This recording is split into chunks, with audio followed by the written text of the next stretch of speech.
Good morning, and welcome to Community Church of Boston. If I stood out in the rain night, my only light a candle a million miles away, would you lay down your fire? As I raised mine, would you not kill again?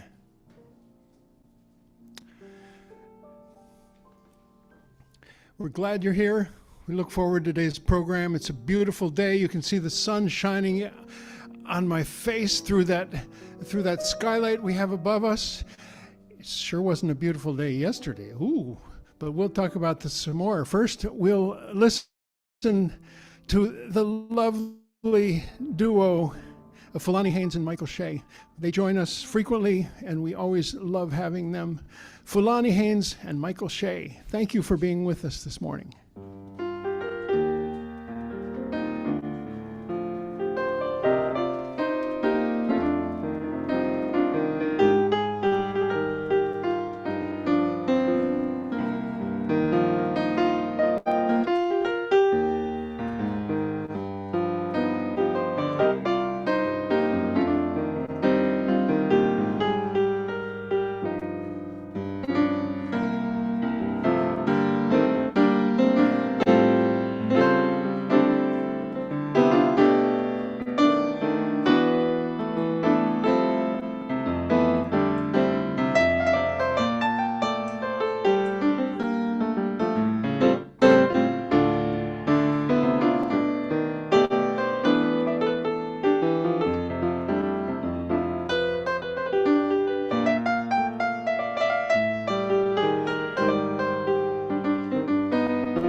Thank you, Michael Shea on piano. Good morning, everyone. Please wave back at me. I'm sensitive. Nice to see you all. Wonderful. You know, sometimes in our lives, we all have pain and we all have sorrow. But if we are not wise, we know that there's always tomorrow. So lean on me when you're not strong.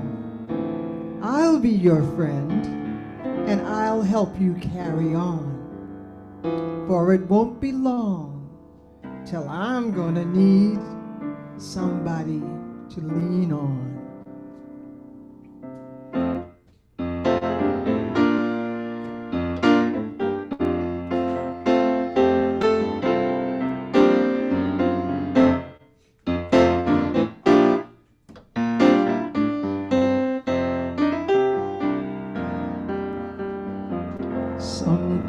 Sometimes in our lives we all have pain, we all have sorrow. But if we are not wise, we know that there's always tomorrow. Lean on me when you're not strong. I'll be your friend, I'll help you carry on. For it won't be long till I'm gonna need somebody to lean on. Please swallow your pride. If you have things you will need to borrow, for no one can fill those of your needs that you won't sorrow. Call on me, brother, when you need a hand.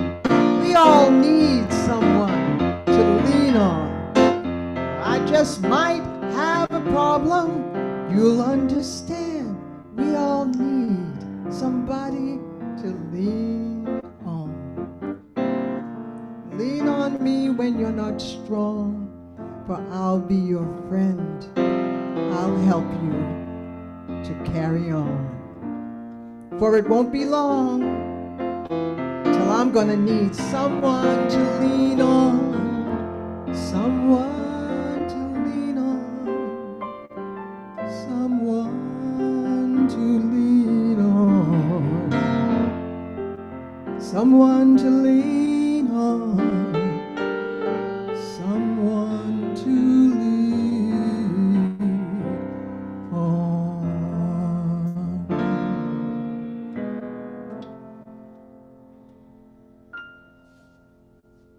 Thank you.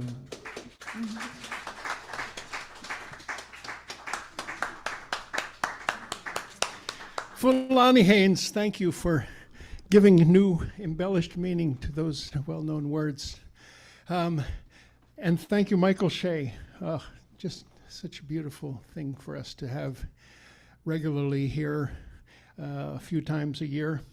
We are sharing the auditorium this morning with a really wonderful gallery exposition. It's called Voces Inocentes, which means innocent voices.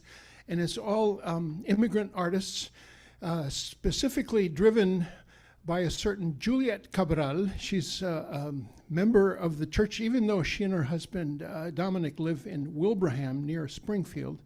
But they've been active with the church for several years, and we were honored to be able to host this display, which opened this past Friday. We had a beautiful wine and cheese and goodies opening, and Juliet's child was here. He's 4 years old. His name is Ethan, and I have never met such a remarkable 4-year-old kid with such a lexicon of language, English and Spanish and Portuguese. I want to get this kid back again and have some more interaction with him. But I want to tell you just a tiny bit about this display. I'm going to read a little bit. Do we have Amar? Do we have this in the camera? These are called Catrinas, and there are two of them. There's one over by the window, and there's this one here, and I'll read about this one. It's called La Cucha Paez. La Cucha Paez is a ceremonial sculpture inspired by Dia de los Muertos, which means Day of the Dead, an ancestral Latin American symbolism. It honors women who have been victims of systemic violence and exclusion. Representing a dignified matriarch, the figure evokes collective memory, resistance, and healing. Originally assembled with the Raíces Latinas student group at Boston University in 2023, the piece became a collaborative act of care and protest in 2025. It was restored by individuals living with mental health conditions who found in the process a form of emotional expression and reparation. The sculpture incorporates over 400 handcrafted recycled plastic flowers, 500 decorative gems, a hand-woven blouse, and a crown of peacock feathers. Whoa. La Cucha Paez has been exhibited at the Womanist Liberation Congress at Boston University 2023, the Health Equity Symposium for All in Jamaica Plain 2024, and was displayed for 18 months at the Boston University School of Theology. And now we have the honor of sharing the auditorium with La Cucha Paez.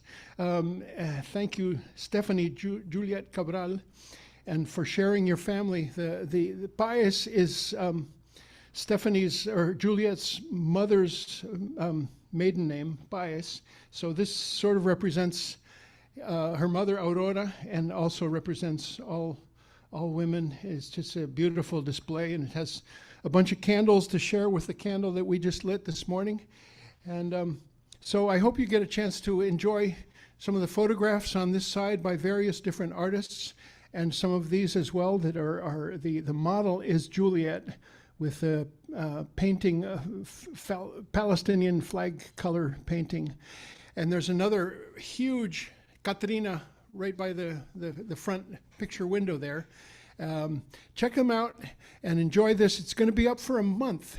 And anytime you want to come, you just let us know and we'll show you around.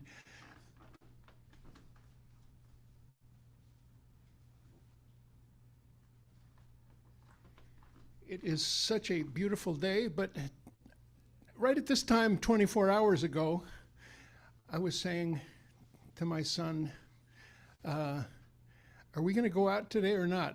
And we go to the farmer's market in Jamaica Plain and sell coffee. He makes coffee by the pour over and by the cold brew, and I sell coffee by the pound that is imported from El Salvador, where I travel frequently, and roasted locally. And I was saying, no, we can't go out. We can't go out. And my son says, Dad, don't be such a wuss. And so we loaded the car and we went down there, and just at noon, it was when the storm was the worst, and we tried to put the canopy up, and it was blowing, and all the bags of coffee were getting wet, and his whole works was getting wet, and we finally gave up. But he did make coffee for all the vendors at the market before we left, so we were just barely able to set up, and broke down and went home. But this is the reward, and the garden is very happy, and the flowers, and thanks to today's flowers as well. Donation from one of the vendors at the farmer's market. And what else do I have to tell you? I have to tell you a couple of things. This is our last actual program with an actual speaker. Next Sunday is our annual meeting where we take stock of what happened the year before, and we publish a yearbook that has reports from all the committees and all the officers, and we elect a new board of directors. So that's next Sunday. It's a brunch followed by the meeting. Brunch 11, meeting 12. If you're a member, we hope you're here because we want a quorum. You can join us on Zoom, and it still qualifies as quorum. At least it doesn't say in the bylaws that it doesn't, so it does. So there. I want to also, like in announcing future programs, you can announce past programs because they're all on YouTube. And last week was really a remarkable, very well-attended event that featured not all, but most of the groups that use this space for meeting and activism and organizing. It included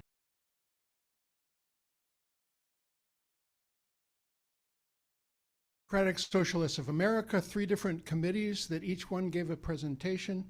It also included, and I want to especially make mention of Charlie Welch of the July 26th Coalition, who just gave a remarkable talk about the years that July 26th has organized in solidarity with Cuba in the city of Boston, and especially in this space. And I really appreciate what Charlie said, and urge you to go to our YouTube channel and look for Charlie's talk. It's he's our church Ubermensch, which is He's also the treasurer as well, and too many other things. The fix it everything guy. Thank you, Charlie. I want to tell you about the fact that we're also spending a lot of time up on the 5th floor, the archives, 106 years of the church's history. And every time I go up there, I find something that is remarkable. Jerry Kaplan is now our official archivist. He's a member. He spends 3 days a week here at the church, and we're trying to make order out of chaos on the 5th floor.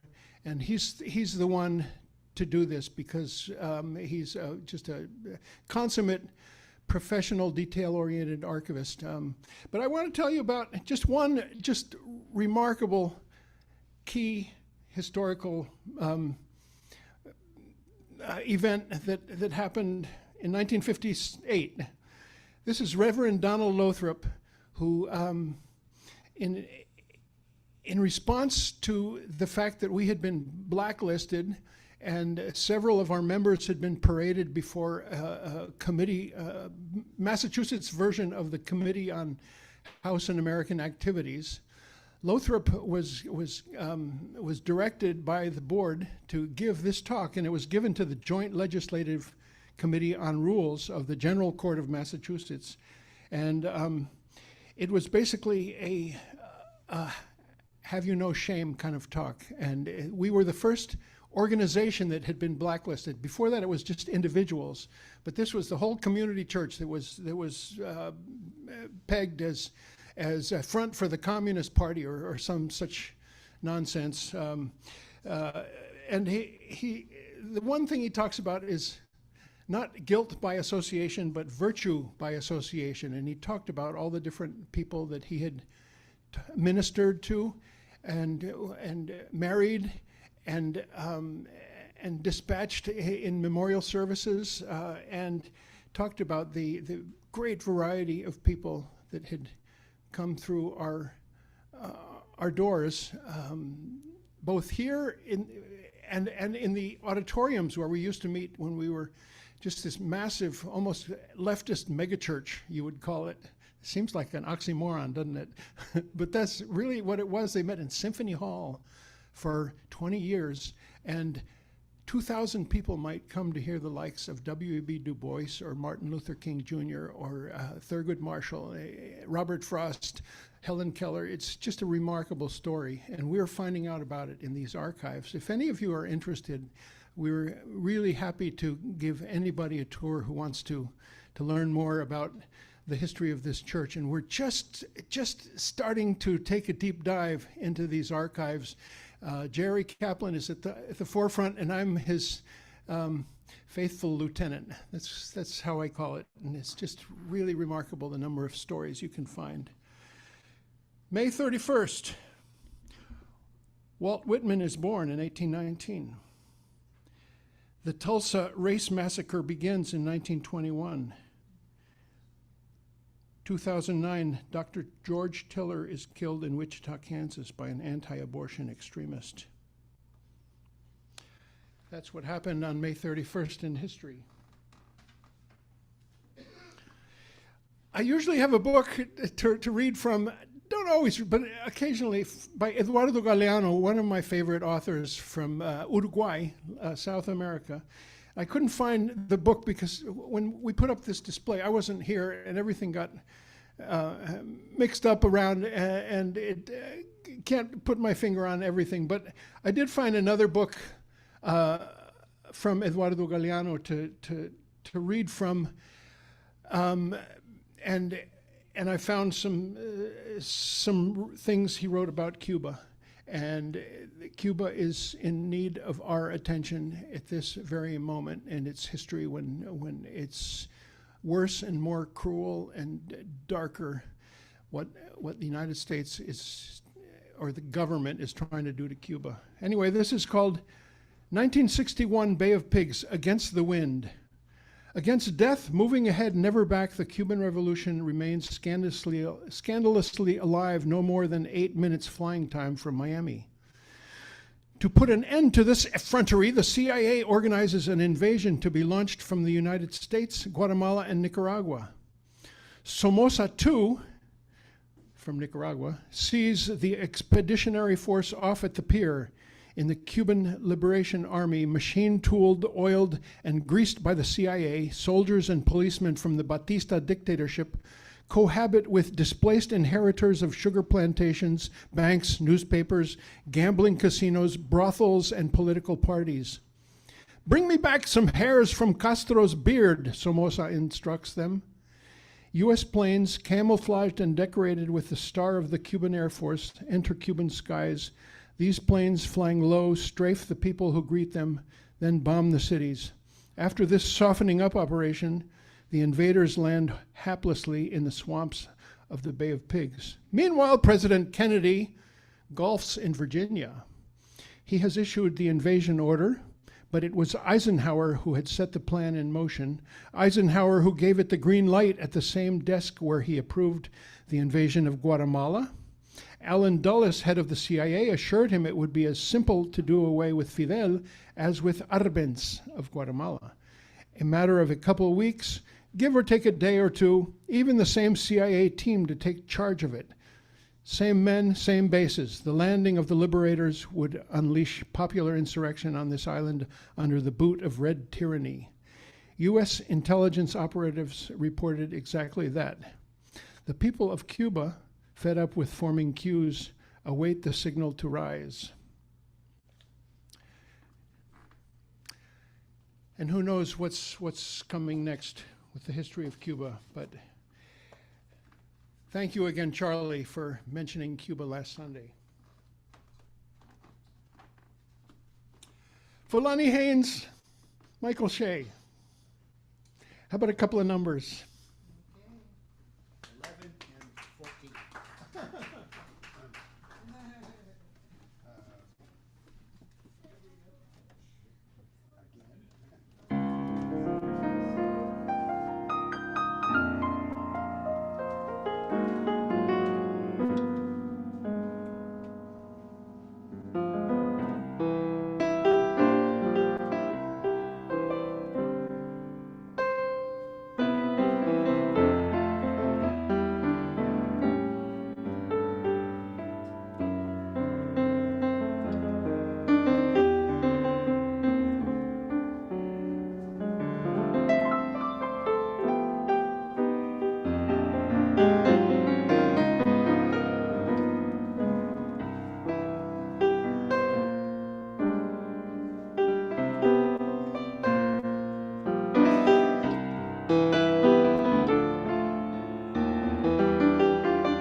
Yeah, ba ba ba doo doo day.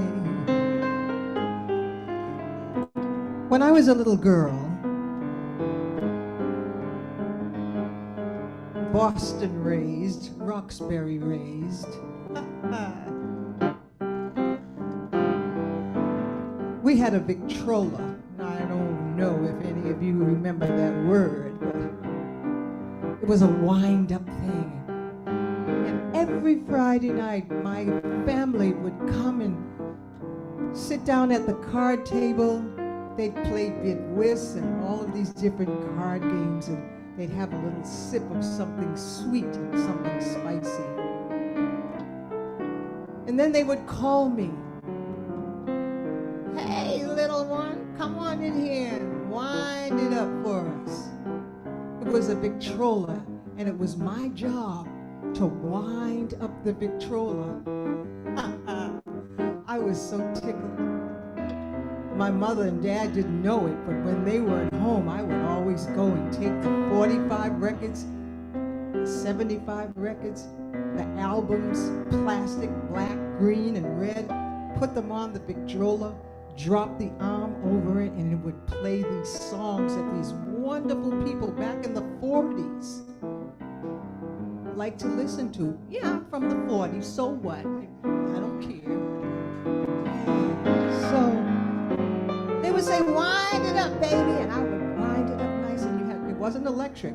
You had to drop the arm over onto the, who remembers? Onto the record, right? Yes, of course. Just a little story. Just a little story. So sometimes as I'm getting a little bit older, you see my gray hair, I may not remember. I'll go from my living room to the kitchen and I'll say, well, what did I come in here for? And I'll have to go back into my bedroom and try to get it together. Oh, I know what I was going in there for. I was going to make myself a cup of tea.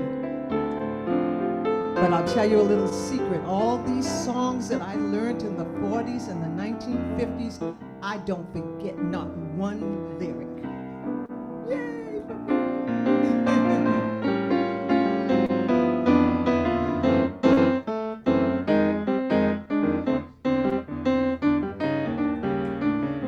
This was a very popular tune too back then. Day by day, I'm falling more in love with you.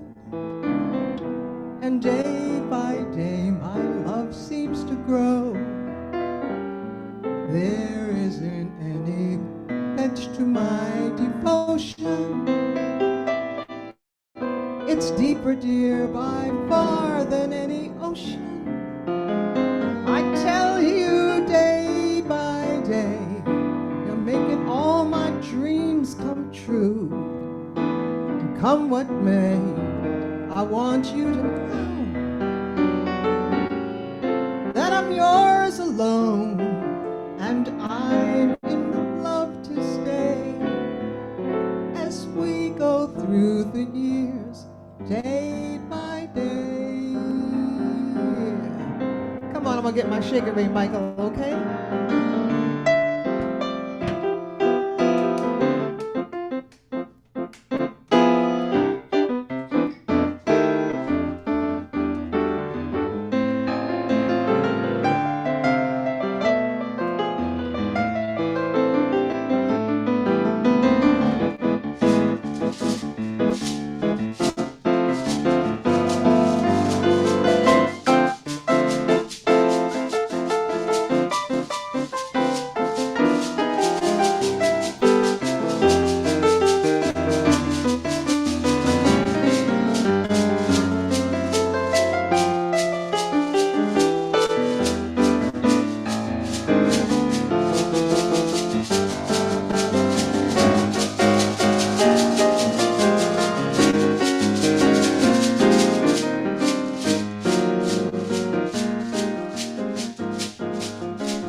I tell you day by day, by day by day, you're making all my dreams come true, and come what may, I want you to know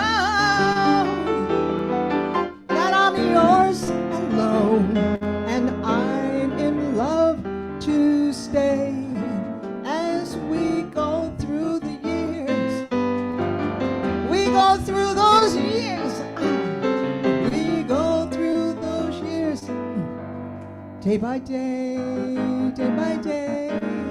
Monday, Tuesday, Wednesday, Thursday, Friday, Saturday, Sunday, Monday, Tuesday, Wednesday, Thursday, Friday, Saturday, Sunday, Monday, Tuesday, Wednesday, Thursday, Friday, Saturday, Sunday, Sunday, Sunday, Sunday, Sunday, Sunday, Sunday, Sunday, Sunday here at the church.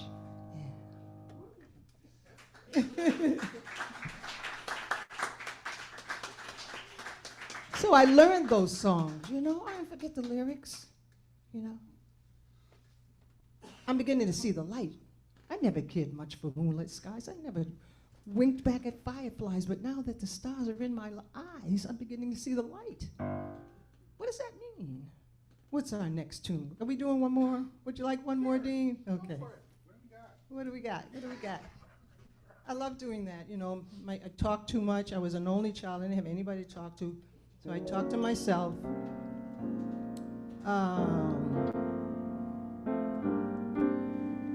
How about That's All? We had a lot of love songs back in the day, and I learned them all as a child. Didn't have any brothers and sisters, just me. It was very interesting growing up. I got away with a lot. I talked too much, but I always studied, got A's and B's in all my subjects, and I would get a D in conduct, because I would never stop talking. I'll sing a nice ballad for you, something that's romantic. Mommy, what's romantic? What is she talking about?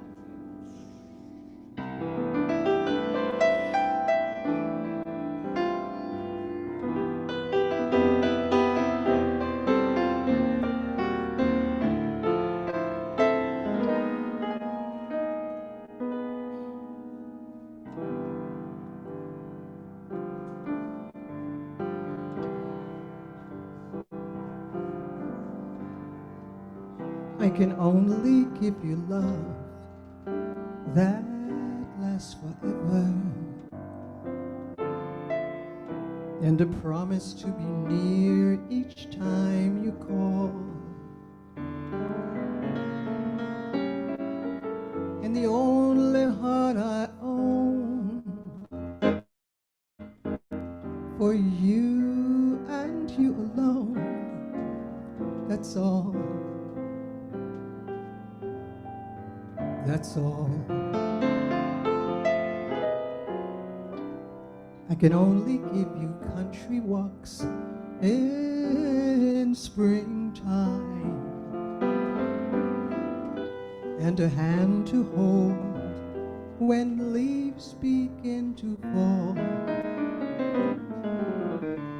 and a love whose burning light will warm your winter nights.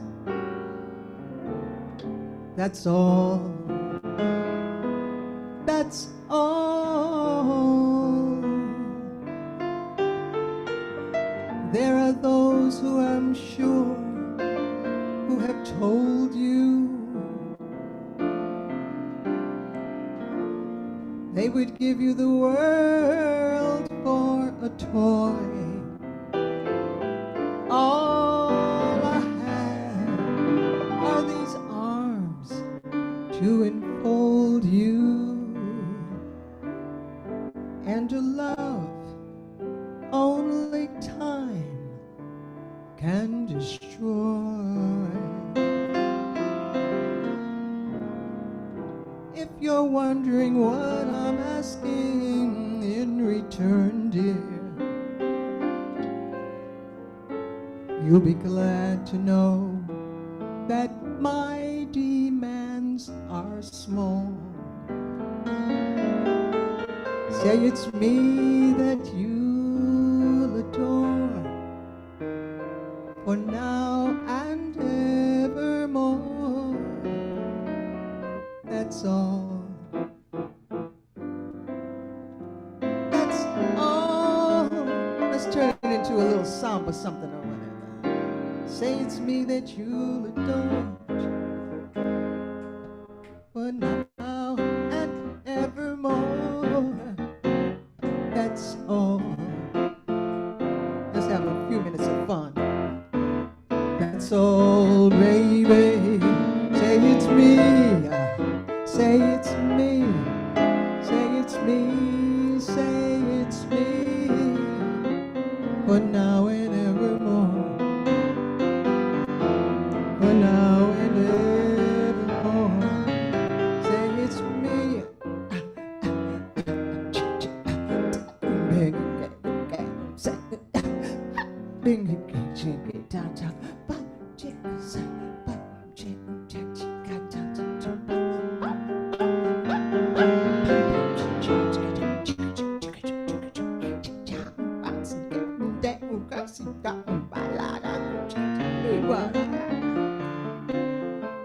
That's all, that's all, that's all.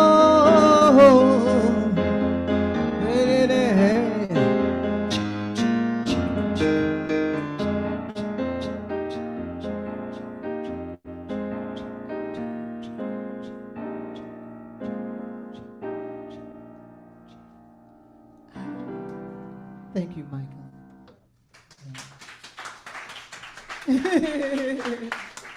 You see how we work together? So I just found out in the car, he gave me a ride down here. His birthday is 2 days away from mine. We June people, right? Coming right up. Yeah. All right. Thank you, thank you. Fulani Haynes and Michael Shea. Thank you, guys. I've come up with a new title for Fulani. She's our high priestess of elegance, beauty, grace, and style. Oh yeah, oh yeah.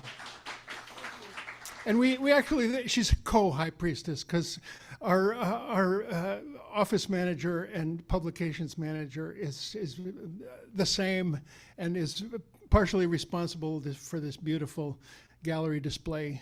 She took everything down and helped Juliet put this up.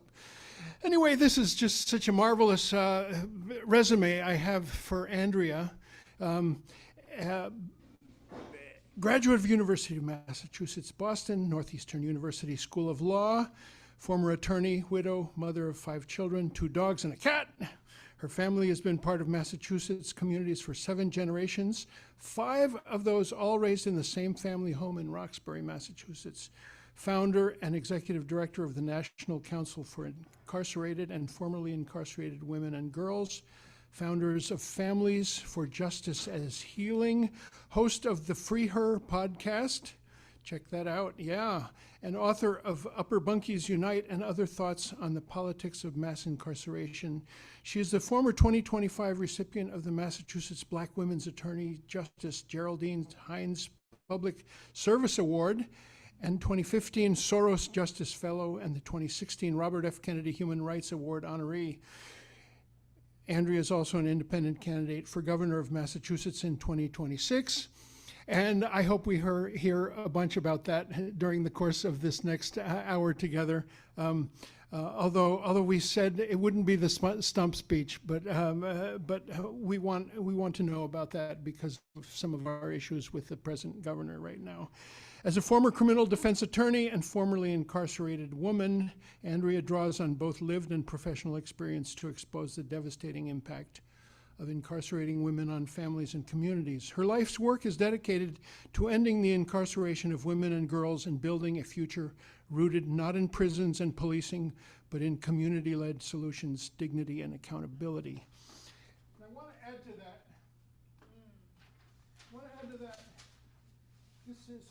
this beautiful image that we got that's called Praying for Abolition.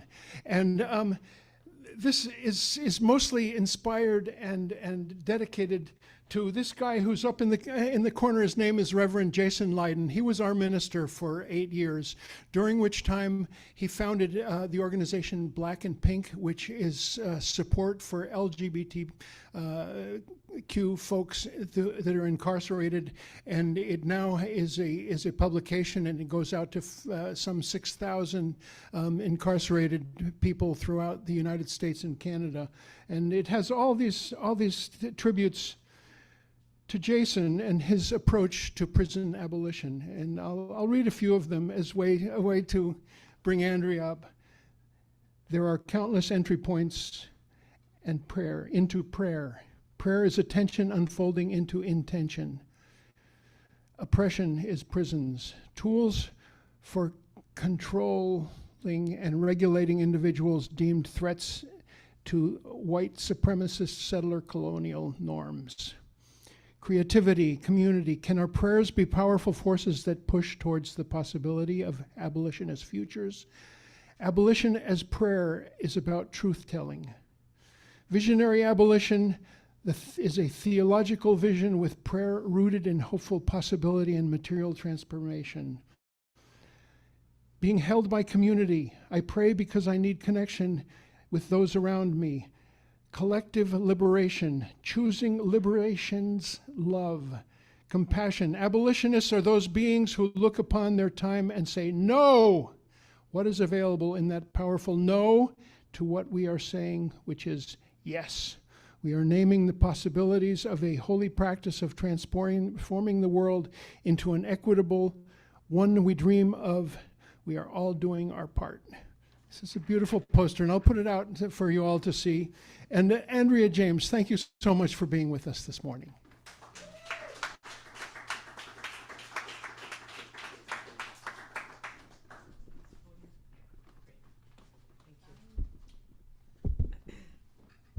Thank you all. It's really wonderful to be back. It's been about nine years since I was here first. And I want to say thank you to Fulani, Michael. Thank you. I'm almost not wanting to do what I have to do today and just continue to listen. I want to also, and thank you for being from Roxbury. Yes. I too am born and raised. We're in the same house for 5 generations. We're all still there. Very, very proud of that. I want to say hello. There's many youth in the seats today, and of different ages, and I'm really very pleased to see that. And I'm going to encourage you to just listen big. When I was very young, all the way up through my teen years and so forth, I remember being in Roxbury and sleeping on my father's coat. You know, my mother and father, and they would be at community meetings, and Chuck Turner would be there, and Mel King, and I didn't know what they were talking about. I just knew I didn't want to be there. And then I wanted to go home, and I wanted to not be on this floor on my father's coat, but they would be like, just sit down or lay down, but it becomes part of your DNA, right? And we call them our movement babies, and we need them. We need you all. We need you all to continue. We're getting older, but we need young people to understand not only the importance of this, of what you heard and what Dean read to us and what he shared about Jason Leiden, who's my dear comrade.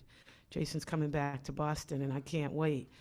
My dear comrade Jason and I have stood on many standouts together over the years, fighting for the rights of incarcerated people and the rights of everyone. But I just want to tell you, I'm really proud of all the young people that are in this space, that you're here and that you're willing to come and that you're willing to hear these things. And hopefully you'll continue to we call it study struggle, being in study struggle when we're constantly trying to learn and understand. So thank you. I've condensed what I'm going to say, but I am going to say what I'm going to say. I'm here to speak as a leader in a movement, an abolitionist movement across this country and internationally. We now also have created the International Network of Formerly Incarcerated Women. We have women in 60 countries that are represented, that represent their countries and are fighting on behalf of incarcerated women and their children. And we had our first in-person conference in Bogota, Colombia. Bogota was the only country that will allow all of us from around the globe to convene as women with what they refer to as felony convictions.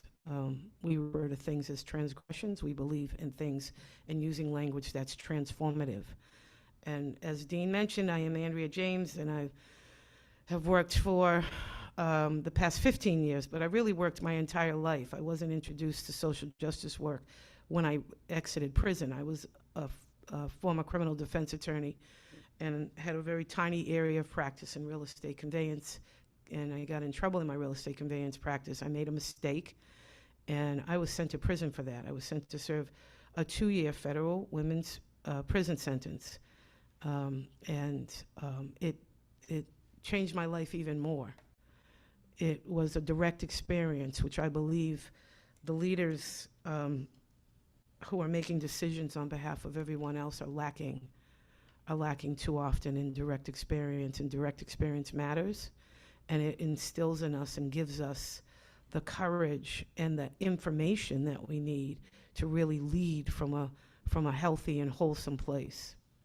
So I want to talk to you about leading during a crisis, during periods of crisis, where we're leading, and talk to you a little bit about a framework that was introduced to me by Paul Engler, Mark Engler, Carlos Saavedra, and the INE Institute, called Movement Ecology. And it goes back further than that, but what they did, the three of them, with a lot of other folks, really did a deep dive in looking at what movements across the world have successfully accomplished their goals, and what were the pieces of those movements that in times of real crisis came together as one to help them to accomplish those goals. So I read everything. I read everything. My mother, when I was incarcerated, and I was in Danbury, 2 states away in Connecticut. I had just had my last child, who was 5 months old. And I was separated from him for 2 years, and my then 12-year-old daughter, who just had my grandbaby. But that's how many, it was, I don't know, when I was inside. My transgression happened more than 20 years ago, and I was incarcerated maybe, I don't know. I came home 15 years ago, I think, 2011. You guys do the math. And so, but I read everything. My mother was a professor at Lesley, and my dad was a teacher and a speech pathologist at Boston Public Schools, and a member of BEAM and so forth. And they sent me, they raised me reading everything.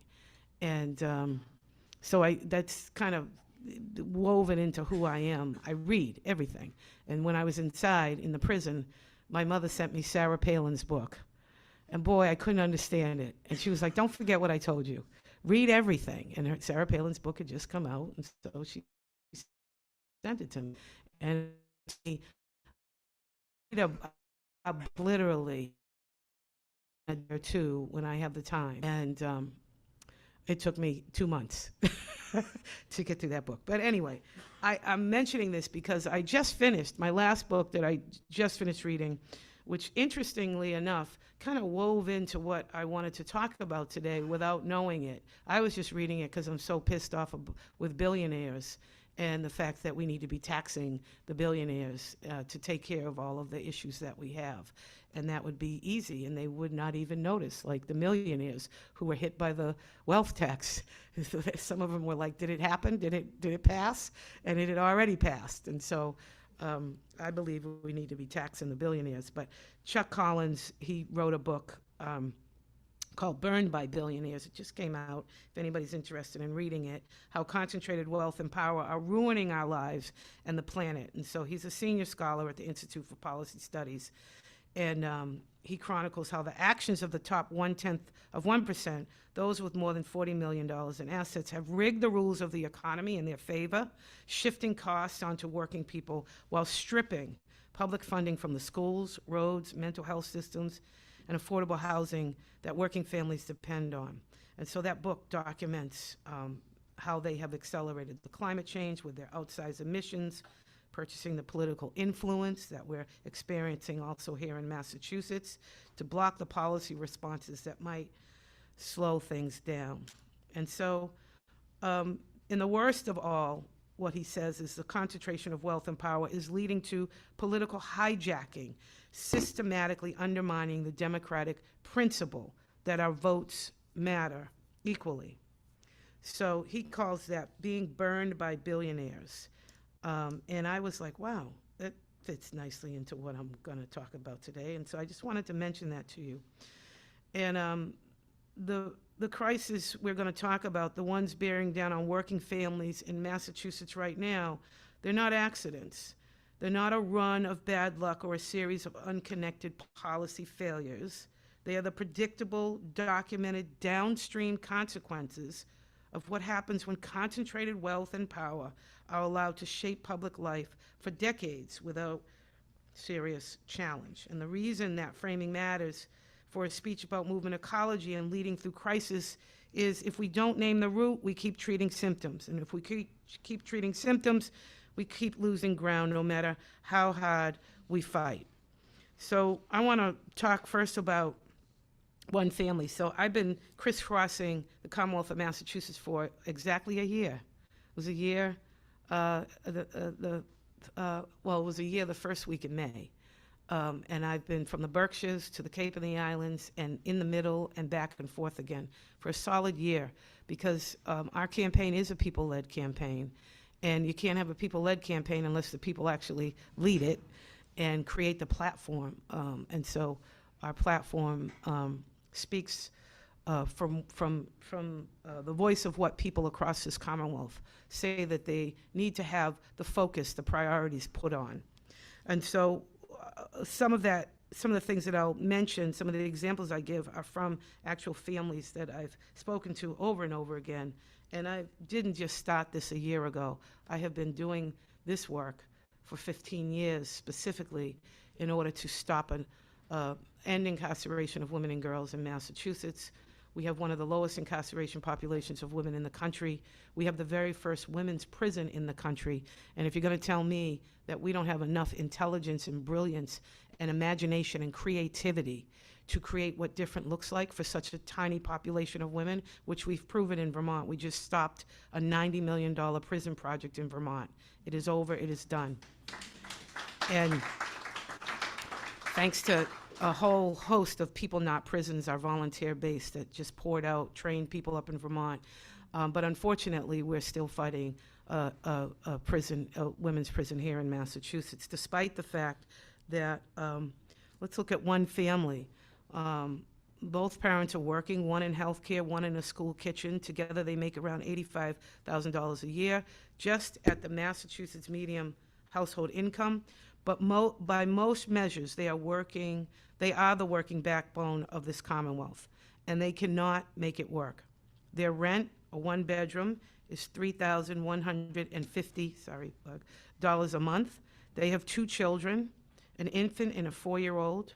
Child care for both costs them $44,000 a year. That is more than the average in-state tuition at a public 4-year college. It is, in fact, nearly half their take-home income before rent, before health insurance premium that comes out of every single paycheck. And some nights, after the rent is paid and the children and the child care bill and the utilities, they are not sure there is enough food. Not sure in the way that parents who love their children are not sure. Quietly in the kitchen after the kids are asleep, doing the math again, and hoping it comes out differently than it did last time. And again, I think direct experience is very, very important in our leaders. I was a single mom. I was a teen mom. I was a mother by the time I was 18 years old. And I remember not having enough money, not having enough food, not having enough to pay my light bill. And we had phones at the time. I'm older. We had phones on the wall at the time. And but I remember my neighbor downstairs would throw the extension cord up, the big orange extension cord, and we would have one light that we could carry around with this long extension cord throughout the little apartment we lived in, and my daughter and I. And I would do the same when she couldn't pay her light bill. I would drop it down the fire escape, and I don't know if Rep Owens Hicks, Shirley Owens Hicks, before she became a representative, a state rep, she was my college counselor at UMass Boston. UMass Boston was one of the best experiences of my life. I was the director of the Black Student Center, the co-director of the Women's Center. We organized with all of the student centers, the vet center, every one of the centers, and it was an amazing, amazing experience for me. I remember when Rodney King, the verdict came out, we put F, not guilty, across the windows because our center overlooked the quad at UMass Boston. But it was because we had somebody at that college who understood the importance of a child care voucher. She pushed to create more child care vouchers for the child care center on campus. And because of that, I was able to apply for and to get one of those child care vouchers, which allowed me to go to school, which I took my daughter anyway, this little fold-up stroller with plastic wheels every single day. And other professors would have their kids on their front and backs, and it was a beautiful, nurturing community at UMass Boston. But the child care center, I could not afford it without a voucher, and it was right on campus. And after that, it changed my life. I could go and see my daughter whenever I wanted to. I knew she was safe. She would get meals at the child care center, and I could go and see her, and it allowed me the time to work a work-study job, which helps to supplement, the public assistance that I was receiving as a college student who was a single mother. So I understand what it feels like, what the families were talking about, their struggles were. I have gone through that. I have lived through it. I have figured out how to make ends meet when there are no ends to make meet. And so these are the families that are struggling in Massachusetts, and this family is not, an edge case. This family is what Massachusetts is right now. This is happening. And the question before us all is, how are we who care about social justice, how are we really thinking deeply about whatever the issue is? My issue has always been ending incarceration of women and girls, fighting the criminal injustice system, fighting for abolition, helping people to understand there is actually more accountability in abolition than in the current system right now. That's what I've done pretty much my entire life. It's why I became a criminal defense attorney, which I realized soon that's not going to help change the system. But so what? That's, the things that were driving me toward the decisions in my life that I made. So I became more and more interested in seeing all of the struggles that people were having. How are we meshing all of these things together? Housing, healthcare, climate. How are we dealing with education? Like, what does that look like to do this from a place of a movement ecology framework? And so, all right, I'm gonna just talk a little bit about the compounding of crises, because that's what we're dealing with now here in Massachusetts. The medium single-family home price in Boston has risen 40% in a decade, from $596,000 to $837,000. My 3 adult daughters cannot afford to purchase our home. Not that we're going anywhere or selling it, but the market price of what our home would go for now, none of my children could afford to purchase that family home. The number of renter households able to afford an entry-level home in Greater Boston has been cut in half since 2021, from 30% down to 15%. Meanwhile, thousands of affordable units are quietly disappearing because of speculative sales and expiring deed restrictions.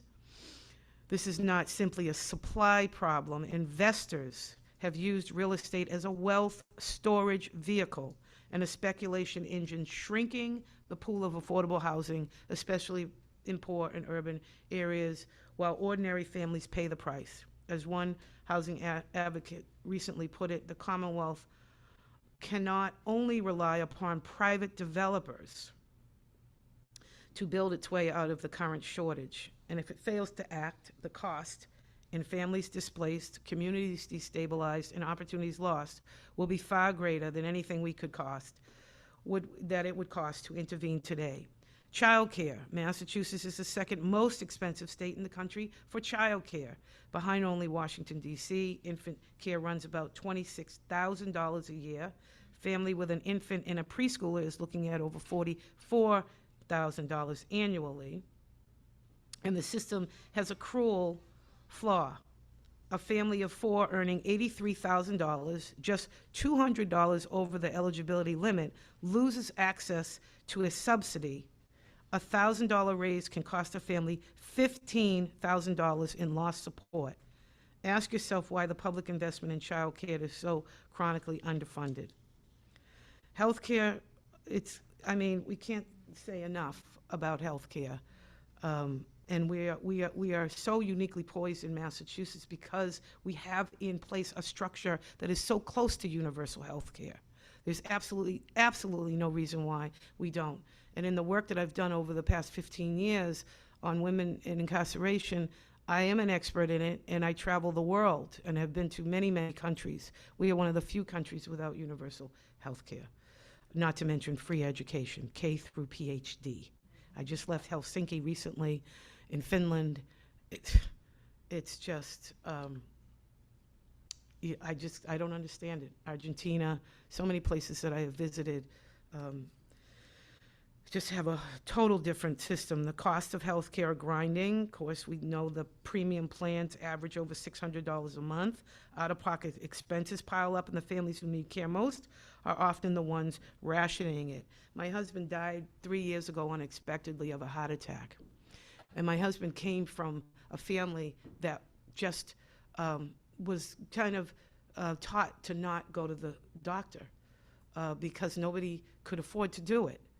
And I think that became part of who my husband was, and he was sick, and he didn't want to be a burden, and he didn't want to tell anybody. He could have potentially still been alive, and he died in front of my eyes in 5 minutes of a heart attack 3 years ago. And it just, made me realize how absolutely important it is for us to stop. The only reason why we have the current healthcare system still in place, and Mass Care, if you want to know more, please go on the Mass Care website. They have crunched the numbers for us. They have laid it out bare why this is important and how we can do it right now in one of the wealthiest states in the country, in the Commonwealth of Massachusetts, to stop these unnecessary things like people dying because they're afraid of health care and the bills that are associated and being a burden on their families. Hunger. I work at our headquarters down in Roxbury on Warren Street, where both the National Council is headquartered and Families for Justice's Healing, which is Families for Justice Healing, we call FJA. That's the organization we started inside of the Danbury Federal Women's Prison. The national work grew out of that because it wasn't rocket science. We were women in the federal prison, so we were from all over the country. and knew we wanted to continue our organizing work. But when I left, I brought FJA out with me, and it's been going strong since 2011, and it is one of the most effective abolitionist organizations in the country, never mind the fact that FJA focuses on Massachusetts work. It has led the work to stop what used to be a new $50 million women's prison that Maura Healey has insisted on continuing to build and increase the amount to $360 million last year. Why I bring that up is because it's unconscionable because we have a very significant hunger problem in children in Massachusetts right now. According to the Greater Boston Food Bank and Mass General Brigham's most recent statewide report, 40% of Massachusetts households, approximately 1.1 million people, experience food insecurity in 2025. That rate has more than doubled since 2019, and for children specifically, 37% of children in Massachusetts experienced food insecurity last year.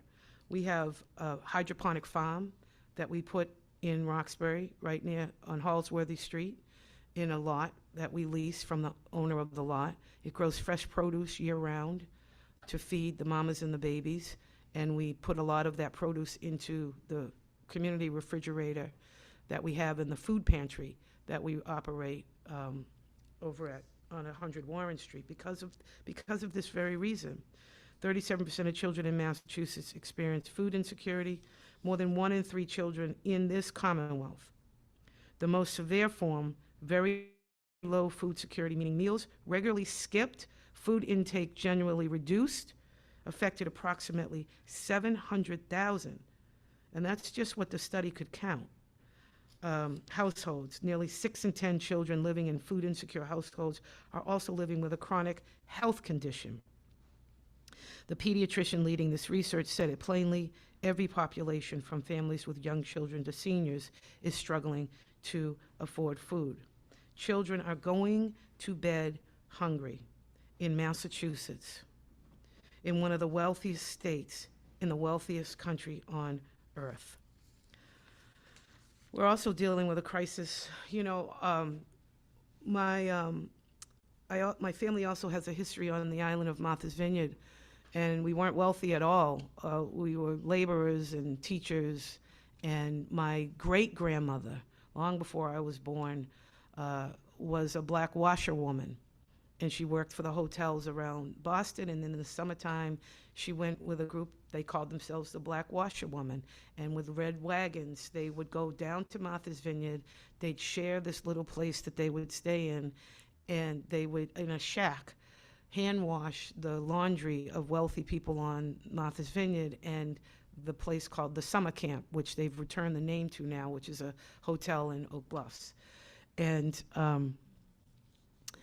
you know, so we have this history of going to that island because of the black washerwomen. And in 1970, my parents were the first ones in our family to actually be able to buy a little bungalow in Martha's Vineyard.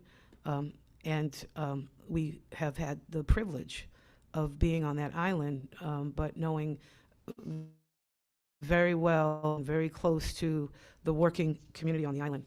A dear friend of mine, Brazilian family, Rodrigo, took his son, Nicholas, 15-year-old son, fishing a couple weeks ago off the shore of Menemsha, which is the fishing village on the island, and was abducted by the Coast Guard. And they towed the boat in. They arrested Nicholas at 15. He's a student at the Martha's Vineyard Regional High School. They put his father in handcuffs in front of him, and they took him. And they looked at Nicholas, and Nicholas is the only one. Rodrigo doesn't speak English well at all. He's an amazing carpenter and does a lot of work on island. And they told his son, "Don't worry, you guys will both be in Texas before tomorrow." And so we had to scramble, like we've had done in so many other cases, and I think maybe so many of you may have made contributions. Please make contributions to Luce and the organizations that are working on this, because in times like this, we have to figure out how to raise like $10,000 overnight. And we were able to do it because we had to get a lawyer to file a habeas petition to keep Nicholas, this 15-year-old boy, the sweetest kid you ever want to meet, in the state, and not allow ICE to take his father and Nicholas out. Well, Nicholas got out 2 days later, thank goodness, and his dad just came home. His dad came home on Wednesday with an ankle shackle on. With an ankle shackle on, though, we refer to them as what they are. These are ankle shackles. These are not electronic monitors. These are ankle shackles. This is another modern tool of slavery, of oppression and control. So immigration, there's a crisis happening in plain sight on the streets, in the courts, and the lives of working families across the Commonwealth that we do not always name alongside others. In May of 2026, ICE and other federal agents arrested more than 1,400 people in this month, more than 1,400 people in Massachusetts in a single month, more than any other month on record, with no probable cause and no due process.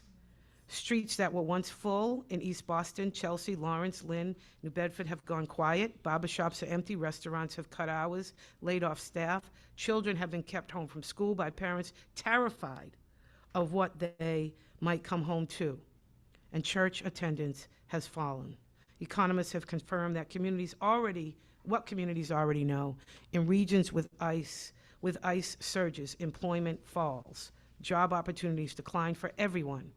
Federal Reserve have documented that sharp drops in immigrant labor supply are constraining growth and contributing to inflation. Consumers face rising prices in agriculture, construction, hospitality as labor shortages ripple through the economy. This is not an immigration policy in isolation. This is an attack on the working class, backbone of Massachusetts communities. And its economic and human consequences are as real and compounding as any other crisis. Speed up a little bit. Climate and energy squeeze. Last summer, 2025, eastern Massachusetts experienced flash flooding so severe that some areas saw what scientists called a 200-year precipitation event, statistically a storm with less than 1% chance of occurring in any given year. More than 40 locations broke daily temperature records during a June heat wave that disproportionately affects low-income minority populations to protect themselves from that heat. The climate crisis is now compounding with a new economic threat most families don't yet see coming: the explosion of AI data centers and what they will do to energy bills. Planned data centers in Massachusetts could require new electric grid infrastructure, and thousands of megawatts in additional power is projected to nearly double between 2025 and 2028. Utilities are already passing the cost of last decade and are expected to keep rising. The state has no policies in place to protect Massachusetts ratepayers from the costs of data center development, which means the same working family already stretched to the breaking point by rent, childcare, and food costs will see their electricity bill climb to subsidize share of the infrastructure burden. Climate crisis and the affordability crisis are not separate. The energy crisis and the tech-fueled extraction economy are not separate. They are hitting the same people in the same neighborhoods at the same time, driven in significant part by the same concentrated power. These are not separate crises that I have listed out to you. They are one compounding emergency bearing down on working families in Massachusetts right now. We're not facing bad luck. We're facing a system, and a system requires a movement ecosystem to confront it. Not a single strategy, not a single campaign, but the full ecology. And this is the moment that demands we talk seriously about movement ecology and how we lead. Unfortunately, our leaders have become part of the problem. Political hijacking by concentrated wealth does not announce itself. Sometimes it arrives wearing a progressive band. Sometimes it comes in the form of something more recognizable, like a red hat. But when you lay talking about innovation and efficiency and economic growth, while making choices, however, that when you lay them side by side With the crisis working families are living in, it demands a reckoning. While ICE has been conducting the most aggressive immigration enforcement in Massachusetts history, over 1,400 arrests in May alone, families separated, neighborhoods emptied of their economic life, children kept home from school, the governor's response has been inadequate to the scale of the terror. When immigrant advocacy groups called out her silence, her office dismissed the largest ICE operation in state history as political theater. The communities living under the daily threat of ICE, the restaurant owners in New Bedford, the parents in East Boston, the workers who built this state's economy are now being disappeared from it, have deserved more than managed optics. They deserve more than managed optics. When the political cost of full-throated solidarity with immigrant communities becomes too high to pay, that is political hijacking in action. The calculation that protecting relationships with power matters more than protecting the people power is supposed to serve. In October 2025, Governor Healy announced nearly $47 million in state funding to boost Massachusetts' defense sector, launching what she called the SHIELD initiative, aiming to make Massachusetts the cornerstone of the defense industry. She followed this with an appearance before business leaders in April, declaring that today's wars are fought at a keyboard and framing defense investment as the economic development strategy of the future. Massachusetts is already the 9th busiest state for military spending, with $17 billion flowing through the state annually in contracts, grants, and military personnel. No one disputes that defense jobs are jobs. But here is the question that Movement Ecology demands we ask. What is the theory of change behind this investment, and who does it serve?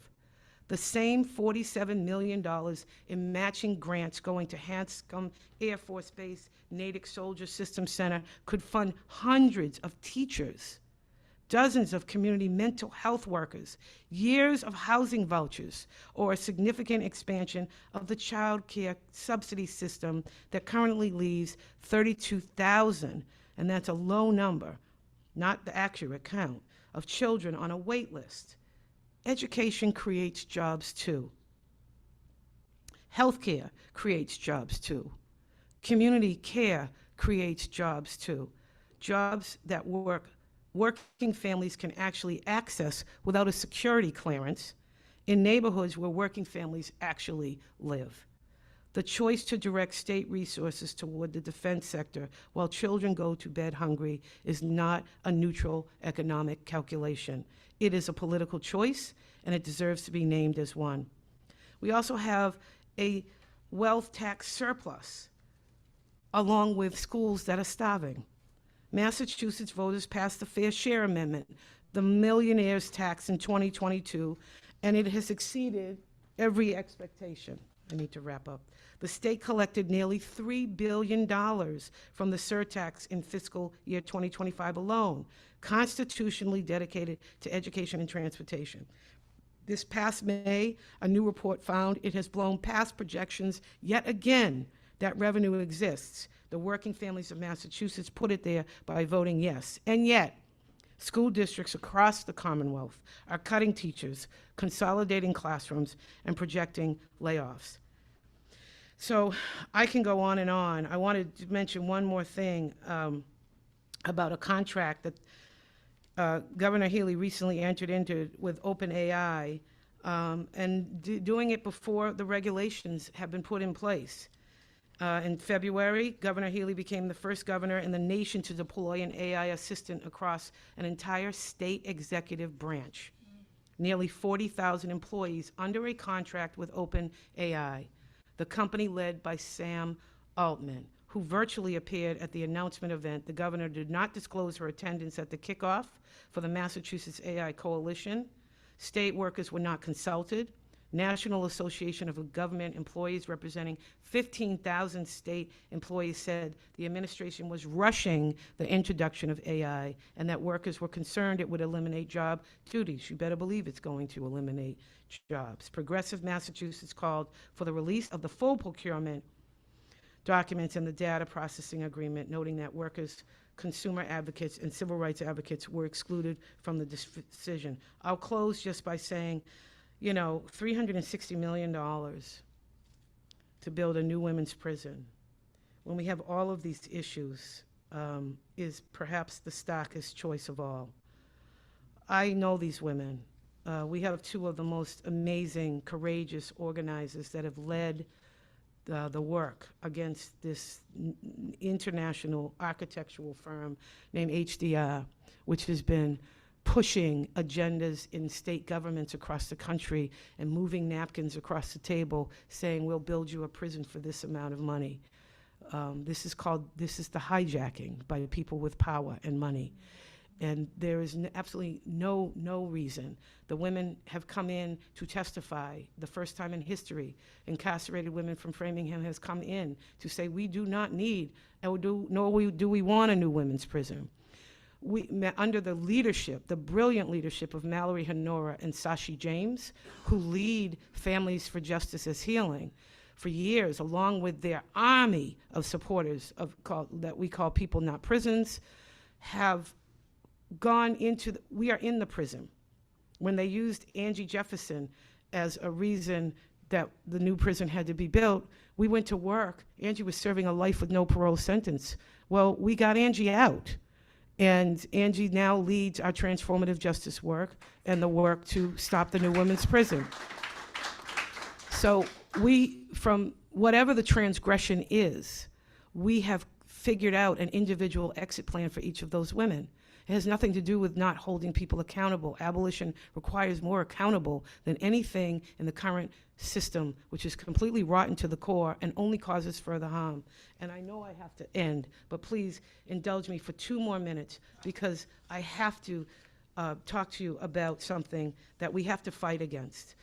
It's very, very important. And I'm just going to close by talking about what happened 19 days ago. 20 days maybe now, right here in Massachusetts, something many of you know about, something I know more personally than I wish I did. On May 11th, a man named Tyler Brown walked down Memorial Drive in Cambridge and fired 60 rounds into passing cars. 2 people were critically wounded. Tyler was shot by a state trooper and a Marine veteran. He is alive, in custody, facing very serious charges. I know Tyler Brown.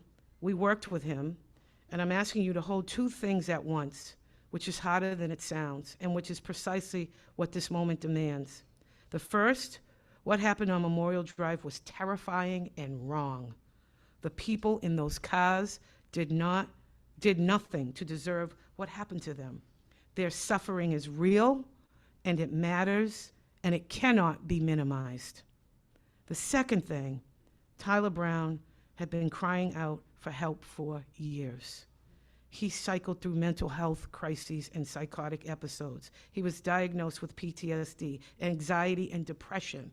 He struggled with cocaine addiction, what the court documents call a relapse on crack the morning of the shooting. He had been released from McLean Psychiatric Hospital just 3 days before. Less than 2 hours before the shooting, he called his parole officer, and he said he had relapsed and that he was suicidal, that he was ready to end his life. A wellness check was dispatched. It did not reach him in time. He had been accepted into the Tufts University prison. Tyler's a brilliant young man. He had been accepted into the Tufts University Prison Initiative's reentry program, college coursework, housing support, employment. Someone believed in him enough to write a letter to the sentencing judge from the mayor's returning citizen's office saying they believed Tyler, if provided with reliable opportunities for personal growth, would be a valuable contributing member to the community. He stopped attending the Tufts program in February. No one really knows exactly why, but he struggled. He struggled a lot with things that were unmet. The system touched Tyler Brown repeatedly. Repeatedly. The current system, I want to say it again, because this is why we have to change. The current system touched Tyler Brown repeatedly. Prison, parole, psychiatric hospitalization, reentry programming, drug treatment requirements, court supervision. It touched him over and over again. And every time it touched him, it did so with one hand while the other hand was tied behind its back. Because the only theory of change our public systems know how to apply consistently to people like Tyler Brown is incarceration. Hurt people hurt people. Lock them up, release them, lock them up again.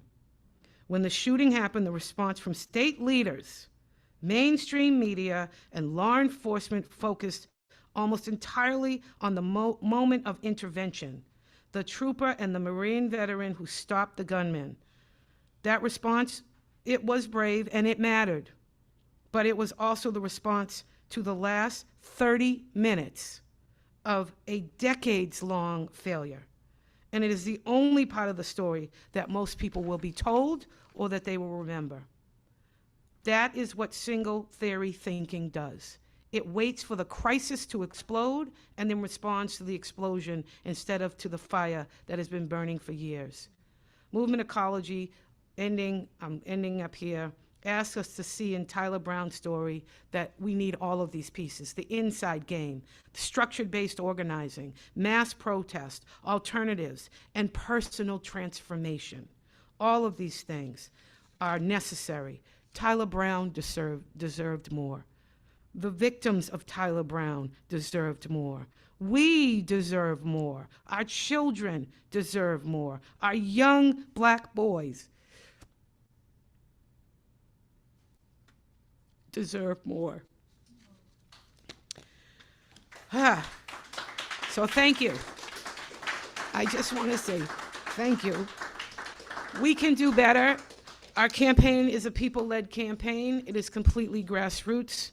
We accept no corporate donations. We accept no PAC money. We are literally driven by contributions from the community. And I take pride in the $5 donations I get from the grandmother down the street from me, as opposed to a Republican candidate that dumped $10 million into his campaign. And so we're going to keep fighting. We go straight to the general election in November. Thank you for allowing me to come and speak with y'all today again. I'm glad, because we didn't go all the way to 10 years, but yeah, this is like a celebration of returning here. So thank you.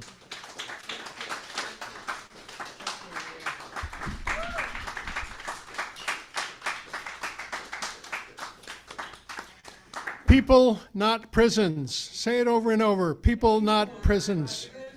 Treatment, not prisons. How about? College, not prisons. Thank you, Andrea. And I want to hold up in our congregation two just remarkable folks, both alumni of the prison system. One is Calvin Airy, and he's right in front of us here. And just remarkable work that they are doing on behalf of people behind bars. Thank you, Calvin, for being a vibrant member of this congregation.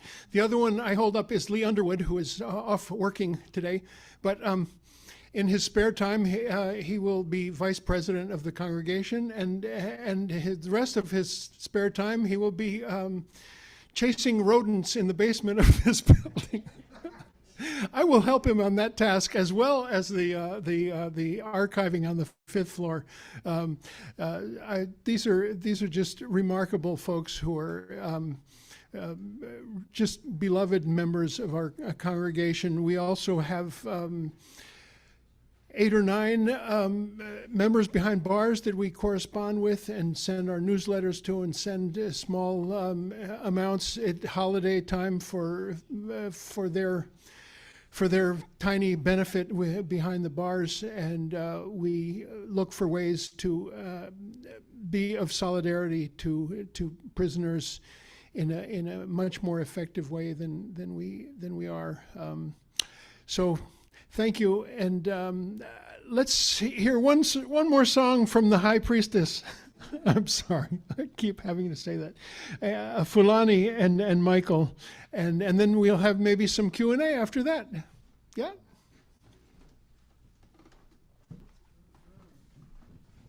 Thank you for all of that wonderful information. Wow. Let's give another hand to our guest, please. Wow. Amazing. Yes. I was going to ask a question like, What kind of information do you have for us 65 plus people? But that's a whole nother section, right? I know. You got some stuff, right? I know you do. What are we doing? What's that?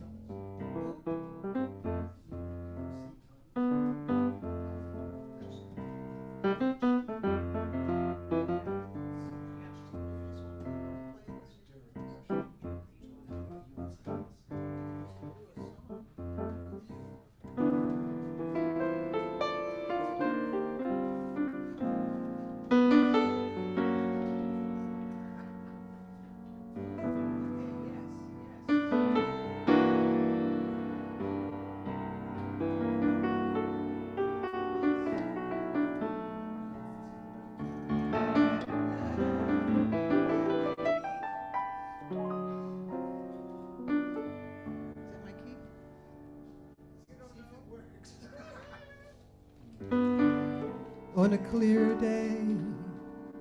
That's not my key.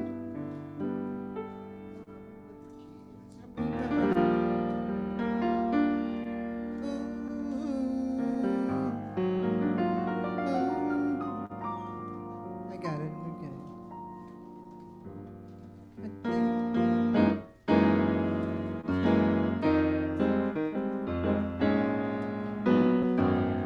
We swing, we swing, we swing, we swing. We swing. It's on there. On.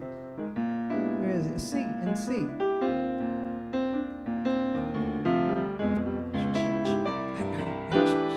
Yeah, okay. Bring some hope.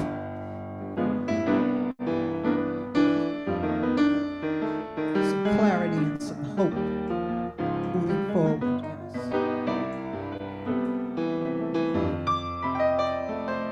Okay. On a clear day, rise and look around you, and you'll see just who you are.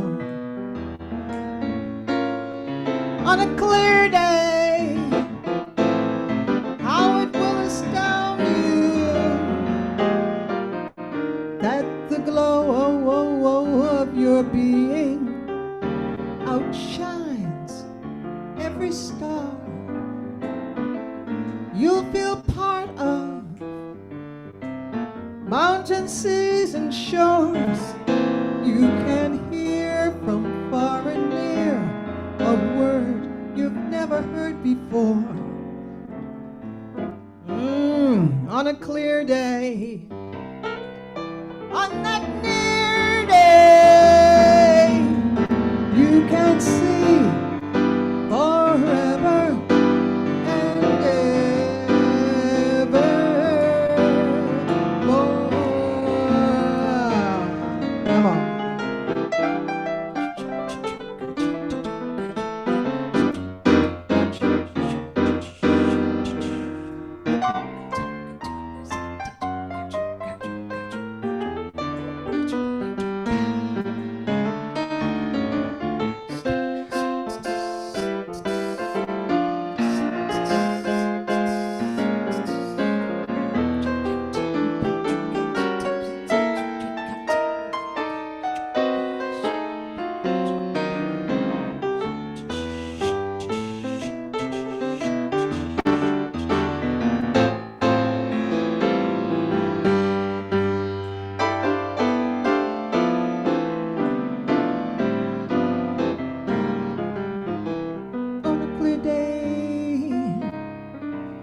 And look around you, and you will see just who you are. On that clear day, how it will astound you, and the glow of that being outshines every star. You're gonna feel proud of mountains, seas, and shores. You'll hear from far and near a word you've never heard before. clear day, on that clear day, you can see forever and ever and ever and ever more.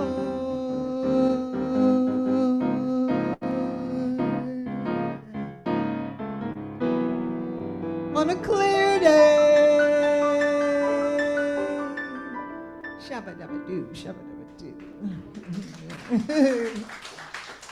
Michael Shea, everyone, Michael Shea. Yes. Michael Shea And Polani. and Fulani Haynes. Thank you. Thanks to the two of you so much. Just add so much to beautify, embellish. Embellish, you translate that literally, embellecer, which means to beautify. And that's what they did for us and they do for us. Let's bring up Andrea for maybe some more Q&A, but first I want to tell you that there is a basket back there that will take those green pieces of paper that you might have in your pocket that help us keep the bills paid and the flame alive. And there is also a website, communitychurchofboston.org, where you can go and find a PayPal or a credit card option to help us keep this thing going. We have the summer about to come on us, and lots of, what do you call it, deferred maintenance. I will tell you that we're about to embark on a project of replacing 5 rotten windows on our 5th floor, and the transom windows, which are the little tiny ones above the big windows. And that's an expensive endeavor, and we have gotten a beautiful grant from the City of Boston Community Protection Act for $100,000, but we have to raise even more for this very expensive project. So that basket and that website, keep that in mind when you're thinking about community church and our past, our present, and our future. So Andrea, shall we get you back up here and talk a little bit more about running for governor? Are you collecting signatures today? We are gonna collect some signatures for Andrea. Yeah. That's a big challenging task.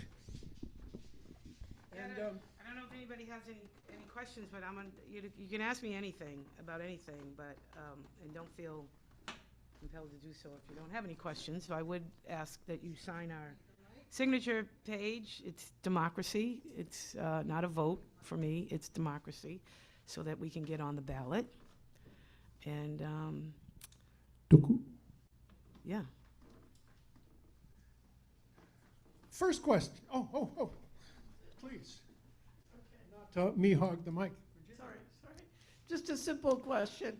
Are you running Green Rainbow Party? No, I'm not. I'm the Green Party. Massachusetts has endorsed me. Jill Stein is supporting our campaign. MAPA, Mass Peace Action, has just endorsed us, and independent.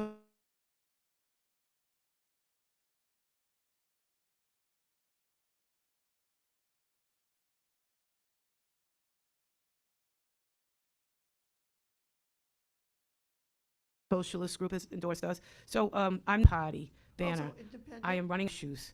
We live in one of the wealthiest states in the country. Going to topple the apple cart. Nothing is going to bring this state into demise. It is only going to lift from the bottom and close the gaps.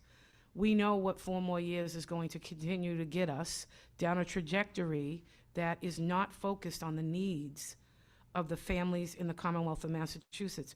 Our mantra is it's Commonwealth, not corporate wealth.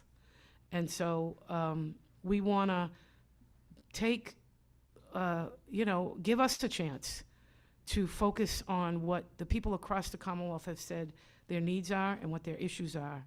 And let us work to try and, as we said, lift from the bottom, close the gaps.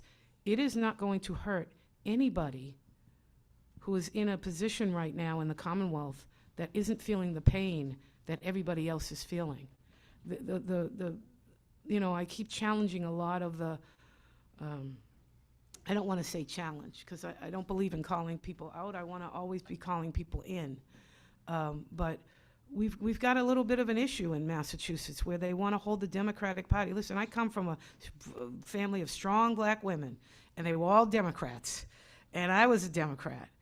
But I had to unenroll it at some point because it's coming across more as a duopoly. It's very difficult to see the difference between the two parties. And even if you just look at what they're all talking about, it's all the same language.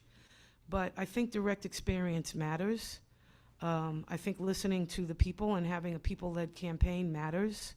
And it's not going to do anything to cause harm to people who may be very comfortable in their everyday existence. While, we got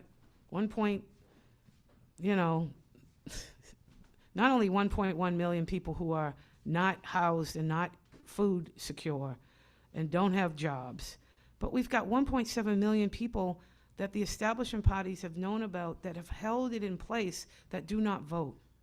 Many of them are formerly incarcerated. And so up till 2000, everybody could vote in the state. Then they moved heaven and earth to take the right away from incarcerated people so that they can't vote anymore. And now when people leave prison, I have crisscrossed the state for a year, and so many formerly incarcerated brothers and sisters have said to me, I really wish that I could vote for you, but I can't vote. And I said, well, why can't you vote? And they said, because I'm formerly incarcerated. That's called the caste system that they are holding in place. They have created a caste system that equals 1.7 million people. In the Commonwealth, we're only 7 million, some odd change. 1.7 million of us. We should be outraged. There should be a massive statewide campaign that the governor gets together with every single mayor across the country to make sure that people know that they can vote when you have that many people left out of the electorate. That's unconscionable. And it's intentionally kept quiet. Well, part of this campaign is to shake up, to break up this caste system. And I'm older. I've been around a long time. I got thick skin, and they're coming for me, and all they want to talk about is a transgression of one mistake I made 20 years ago, and to say I have no value, I have no right to run for governor. Well, damn it, we're running. We're running, and we are going to break up this caste system. So yeah, I'm running as an independent. Andrea, I just wanted to thank you for what you said about Tyler Brown. In my position as director of the Freedom Library Project at the Prison Book Program, I send books to quite a few prisoners Yes. in Massachusetts. Thank you. And several of them have written to me. They know Tyler Brown. Yes. The Department of Corrections had him in custody for years. Yes. And they failed him. Just like they fail everybody in their custody. We've given care, health care and especially mental health care. And I just wanted to say thank you for what you said about him, because it's so true that even now, all the conversation about Tyler Brown is to punish him. Yes. Instead of him receiving the treatment that he needs, it's all about punishment.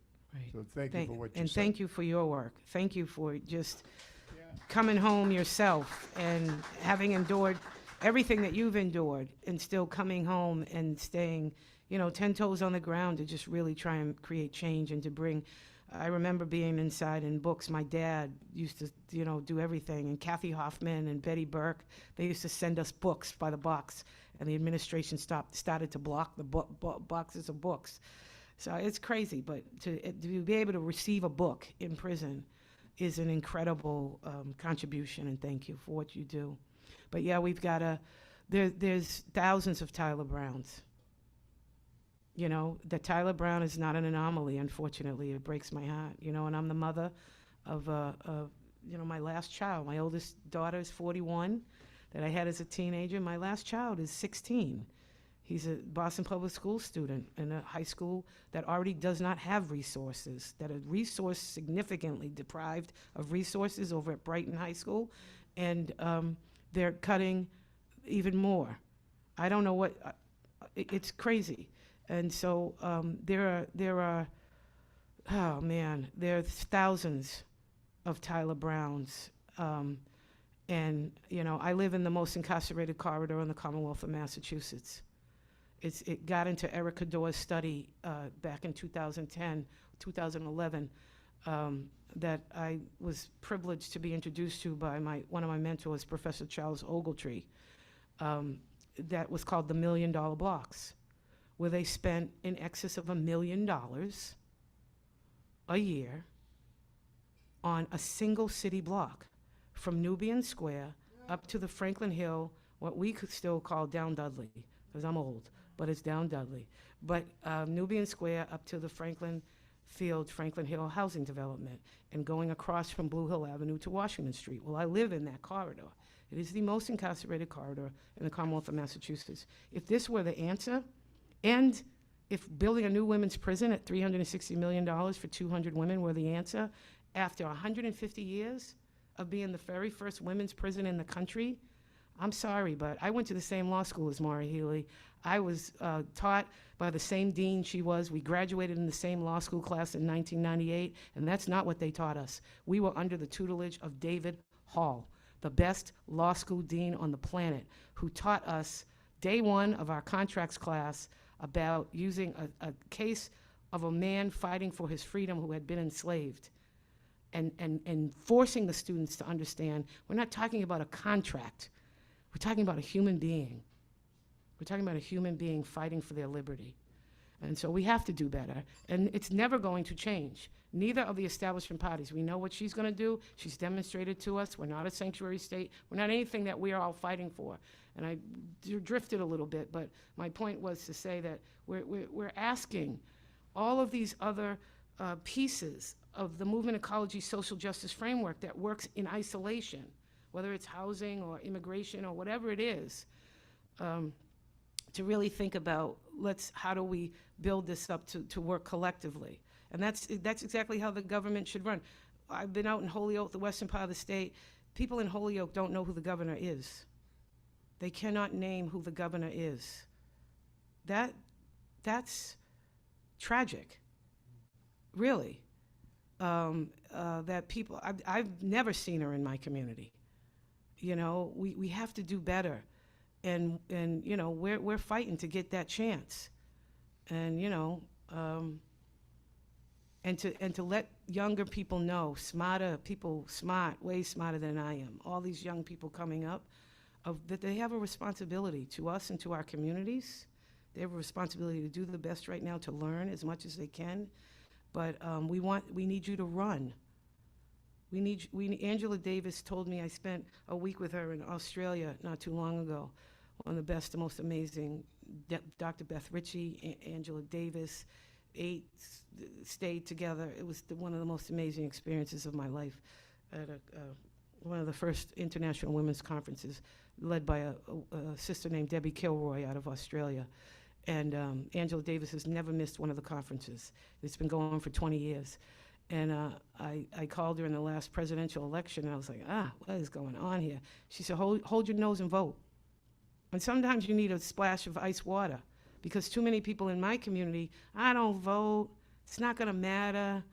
You know, yeah, I might be registered, I don't vote. And you're like, why? What is happening here? You know, it doesn't matter. We need people to vote, register, which we are running simultaneously with the campaign of voter registration. We have registered over 1,000 people now, registered to vote since last May. And so we need people to register to vote. If you know somebody, please ask them to vote. And as Angela Davis said, hold your nose and vote. But this time, you don't have to hold your nose.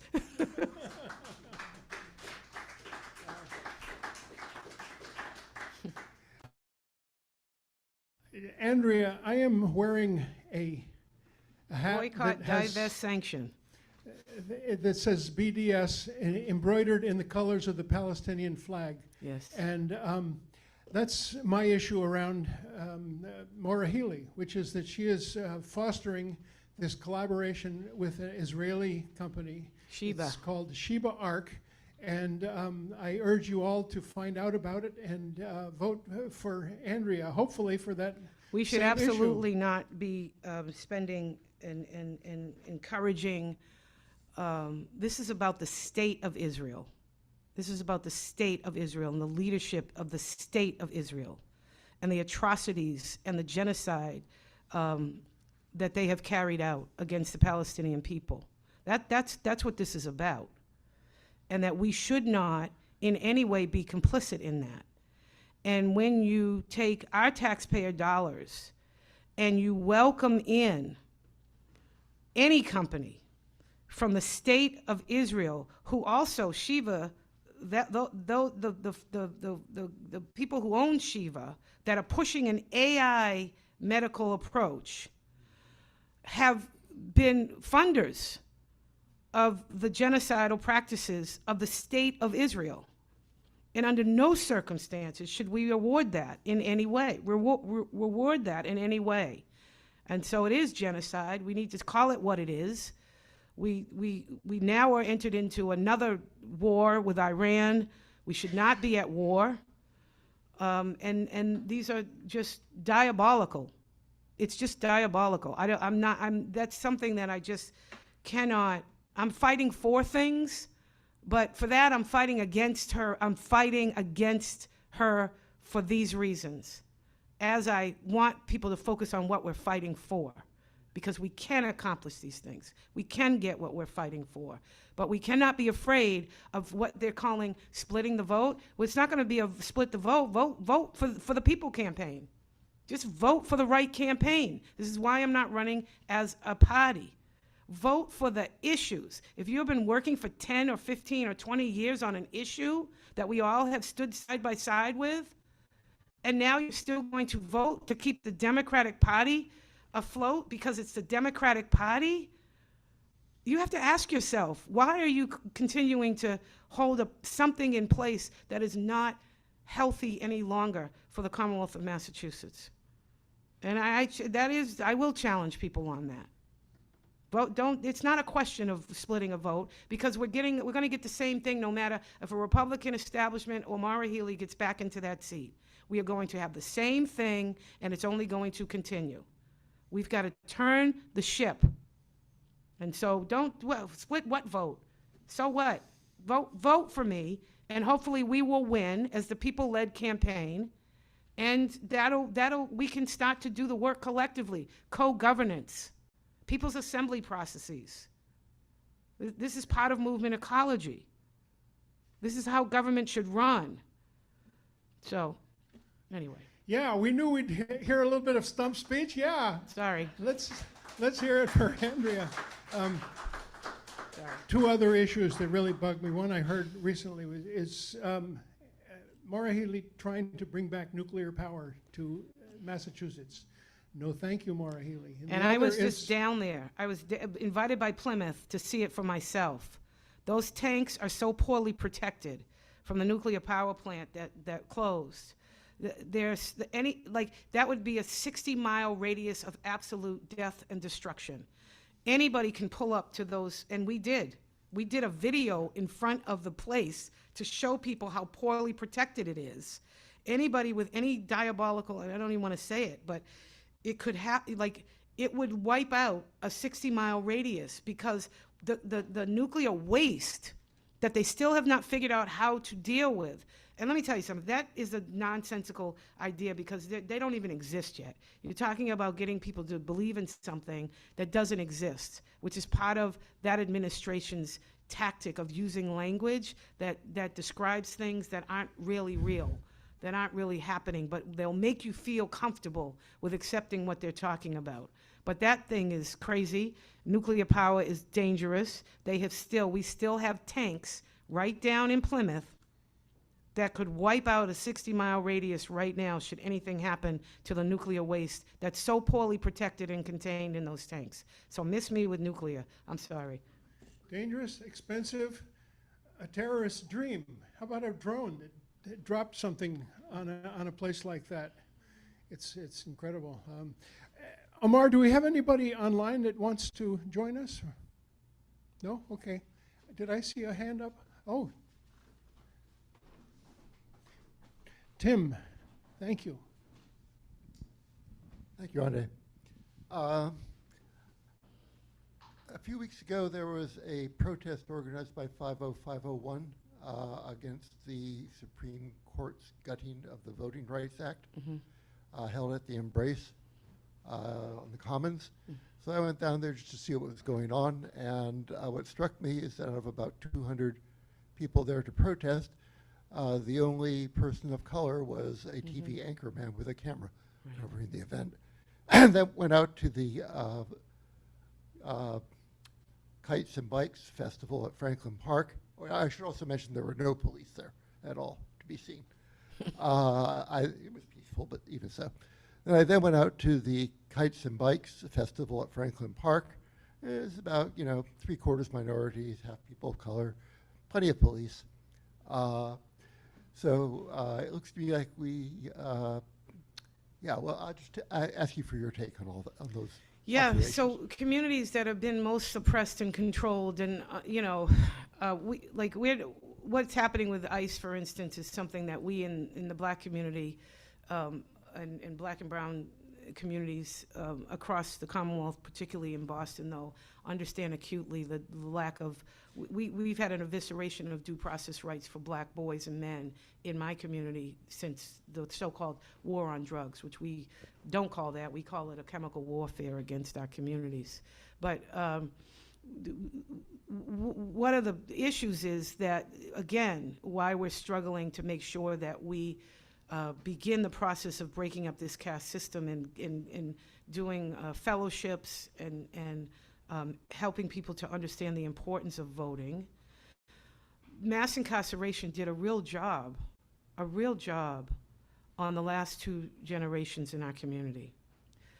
It really shredded, from the time that I was a child to the children in our neighborhood now, it shredded the fabric of our community. And it caused a lot of problems. And it disappeared people, as Angela tells us about. And it disrupted families. And it also disrupted the economy in our communities and a family's ability to care for itself. And it also disrupted how families communicate with each other. It broke up families who lost their loved one or their fathers for 10 years for a drug transgression. Mothers, who are incarcerated and separated from their children. These things have an effect on communities. And so when we get into even more of a crisis, like what just happened with the Voting Rights Act, we're in that area of trying to, at the same time, simultaneously re-stitch back the fabric of our communities. And we're doing it with lots of people who have been significantly traumatized and harmed by the fallout from the war on drugs. And so we see it because we have an incredible vast swath of people called People Not Prisons. The majority of them are not Black people. They are white folks from wealthier communities. And so we have been doing the work. Andrea James leads Reimagining Communities. It is the most amazing, beautiful process. She happens to be my middle daughter. But my kids are all part of the movement, even my grandbabies. You see my grandbaby Lola and Katori, they know how to get their signs and take their position. They're 7 and 5. But that's part of the process that communities across the country, and part of the things why we use Movement Ecology for, because whether it's Dream Defenders down in Miami, creating what different looks like than calling the police, and training with Families for Justice is Healing, whether it's creating safe houses, whether it's doing sound healing. Ebony Le Pen is at FJA. You can do yoga, you can do sound healing, you can do the things that actually help us to heal, and creating what Sashi has created, Reimagining Communities. We're in that kind of gray area now, where we're trying to heal ourselves. There's been so much trauma in our communities, You know, we want to focus on the gun violence, but that's trauma. That's pain, that's trauma, that's a disruption of family. That's fathers that have been disappeared, and now increasingly, you know, mothers. And so that's our work. And it's not short-term work. You know, Trump has targeted our national organization, and we don't take state, federal, or municipal dollars. National Council for Incarcerated and Formerly Incarcerated Women and Girls. And so he has made it very clear to family foundations and so forth, who can be part of the problem as well, to not fund organizations like us that are Black women-led organizations that have been a part of building this movement around the country. Mariam Kaba, Andrea Ritchie, all of our mentors and people who teach us. But all of our organizations led by Black women, and forget us, formerly incarcerated women, forget about it. You know, they came. We lost $7 million in the past year and a half in committed funding, in multi-year committed funding. It's all gone. And so, you know, we're never going to stop. We started organizing in a prison yard with nothing. And so this is who we are. This is where we're from. I'm not from someplace else. I'm from right here in Massachusetts. I care about everybody, but particularly the communities that are most vulnerable, that have been left behind. Part of it is the education piece for our community, to bring back, particularly our young people, to understand the importance of their right to vote, to exercise it, understanding the issues, and how they can create change. So our youth division, they call themselves the Shifters. They door knock. You know, my 16-year-old son is in that. The kids are, you know, high school and early college. So it's going to take a while, but this is what we have to do. But also, and I know I don't want to go on too long. We had a period of time where all you heard about was defund the police, and it's not that I don't believe in that, because I absolutely do, because of the excessive amount of funding, and now they're getting a huge another money grab because of the World Cup. But my thing is, police systems aren't going away anytime soon. So I wanted to use my voice to say, if you give an increase of $50 million to one of the city police, to the police departments, you've got to match that. You have to match that, because I know for sure the police have not been the ones that have ended or slowed down or gotten in between or disrupted a lot of the harm and the gun violence that's happening in our community. It's all of us who are on the ground, you know, who have these tiny little organizations, you know, that are up in the cut, that are up in the blocks, led by the people who have real life experience.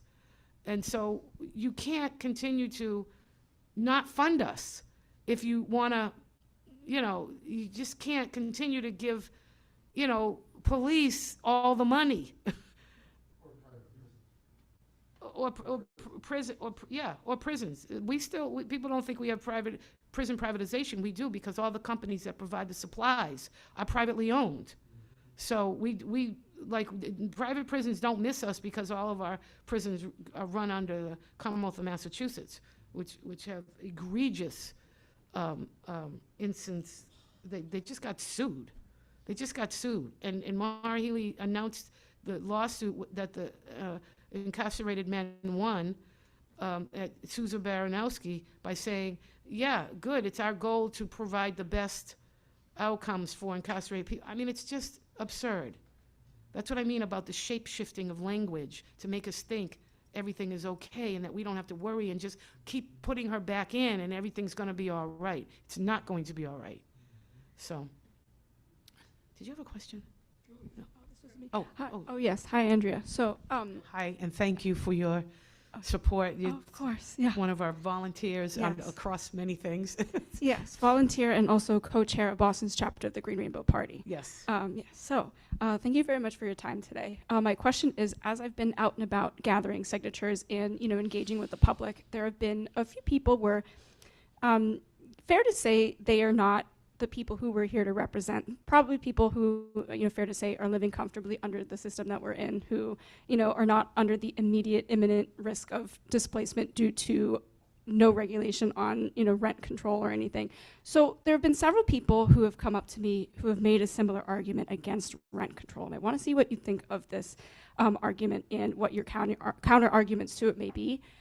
I've had a few people come up to me making this argument that they believe that rent control will increase rent because they're saying the primary issue is that cities are putting too much restriction on zoning laws and things like that that stops buildings and housing from being built, and that if they're saying that if zoning laws and things don't get addressed before rent control, that rent control will be something that backfires because it will stop.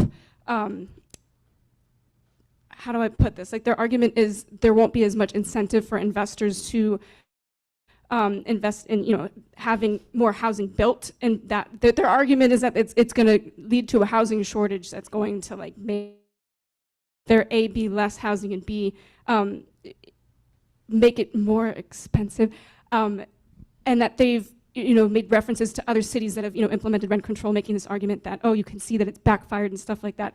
And I've heard this a couple times, but I don't know what your counter argument may be to that or what your response to that is. Well, first of all, it's a bunch of bull.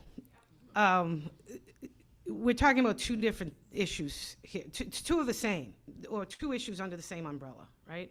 We're talking about the fact that the state, the Healy administration, whoever, has only looked at the solution through the lens of private developers. And when we do that, when you are expecting people who build things for profit to solve the housing crisis, and even when they do build and get their subsidies and their little tax things for doing that building, a tiny percentage goes to affordable housing. You're never going to get to a place where we have addressed and caught up to the housing crisis, which we need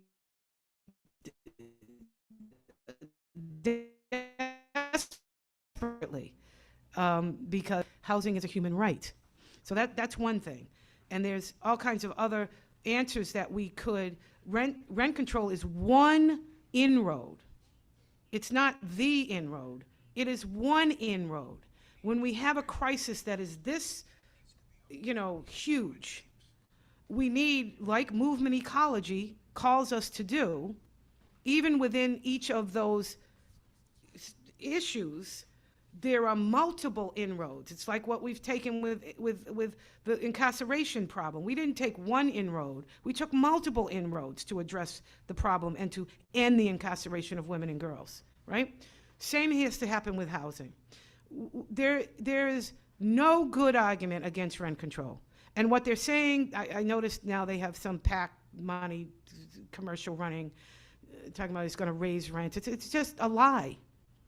And it's just private real estate investment money that is paying to continue to keep a stranglehold that they've managed to accumulate over the last decade of housing stock, home ownership, and rental units they now control.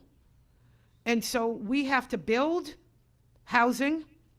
We have, again, one of the wealthiest states in the country. We have land. We have state buildings. We have lots of creative ideas. So just was talking to an architect who built housing up in Canada that abuts the border, where people literally are unhoused and everybody on the other side is not. I mean, we need social housing. We need to build housing that is owned by the state so that it stays at a rate that families can live in and they can afford to live in.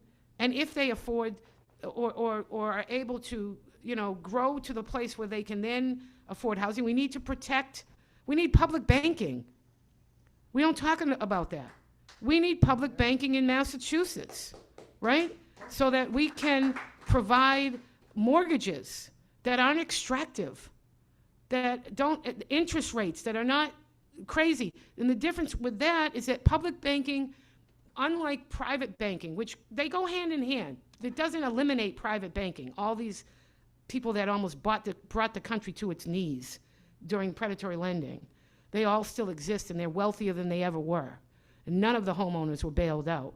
But public banking, with non-extractive mortgages and opportunities to become homeowners, that money goes back into the public coffers so that it can be used for the public good. And so we need a multitude of these things.